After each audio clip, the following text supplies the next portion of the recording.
Let's check in now on Mexico. Boy, they need a miracle there. Crews are desperately combing through collapsed schools in southern Mexico, looking for that miracle. They found a little girl alive, buried underneath all that rubble from yesterday's earthquake. And now the job is to get to that little girl. Foreign correspondent Alice Dare Baverstock is in a town near the epicenter of Tuesday's deadly magnitude 7.1 quake. And you joining us now by Skype. Alistair, what's the mood of the people there? I mean, we're watching these rescues play out. This one little girl has so many people hanging on hope. Well, the mood here, I'm in a town called Adlisco, which is the town which was the closest municipality to the epicenter of this very strong earthquake. And the mood here in the town is one of still a lot of stress, a lot of shock, and one of coming to terms with what has happened here. Because while, as you can see behind me, a lot of, this cathedral here, very famous from the 16th century, it's been completely destroyed, and it's now impossible to go in because it's a health risk. It's a serious risk of completely collapsing at any moment. And so far, Mexico hasn't seen any aftershocks from this serious earthquake, which is quite a worrying sign. Usually you would expect to see them by this point.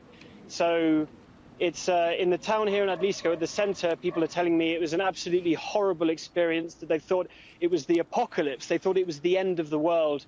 And it's still something that people are struggling to come to terms with here in central Mexico. You know, I'm curious. I know that they've got, utilities issues. They have all sorts of things they're dealing with as these towns, as you get farther and farther away from Mexico City. But are people talking about what's happening there with all the people trapped? And are they dealing with their own situations? Well, this is the problem, because people here in the streets, because people here from Adlisco have been, since yesterday's earthquake, have been afraid to go back into their houses, because while some of the town has been flattened, not even all the buildings in the center are considered unsafe for human habitation, and that has left the town essentially homeless. So far in Adlisco, there have been 6 confirmed dead, but a lot of buildings have collapsed, and the work is still going on to try and get these people out of this rubble, because by now it's been It's been 24 hours by this point. It's not much longer that people trapped inside rubble can hang on. And one of the most horrific things I saw yesterday was that people who are, the authorities are getting involved, and they're trying to get the civilians involved to get as many hands on deck as possible to move this rubble and get people out. And one of the most horrific things is that they're calling for absolute silence while they work in order to better locate the cries for help of the people buried in the rubble below. I know that is certainly the case. As they heard, we just showed a picture of the search for this little girl. They listened very carefully. They got the help of canines to try to listen for that voice. That silence is so important.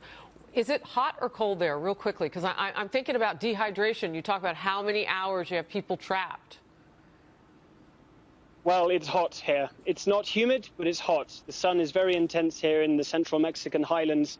And while the authorities and local shops have been handing out water, supplies are not reaching Adlisco and the more rural areas of Puebla state and the affected areas of Mexico quickly enough. All right. Alistair, thank you very much. We appreciate the update from there.